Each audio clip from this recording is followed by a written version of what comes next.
Дэвтэр дүүртэл нооргалсон дэврүүн сэтгэлтэй мөчүүд ихэн эхний халуун мөрүүдийг эх орон тандаа би зориулсан.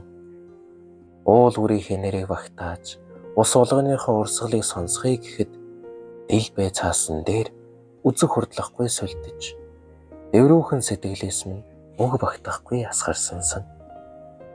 Сайхан эх орноо санаандаа инхрийлэх жаргалтай бадаг болгондоо олзуурхаж сайн байн унших хүртэл ацтай. Өчнөө шат тэрлэж суухдаа өөрийгөө би голоогүй. Нэгэн дэвтэр шүлгийхэн ард нэрээ тавихтаа чичээгүй.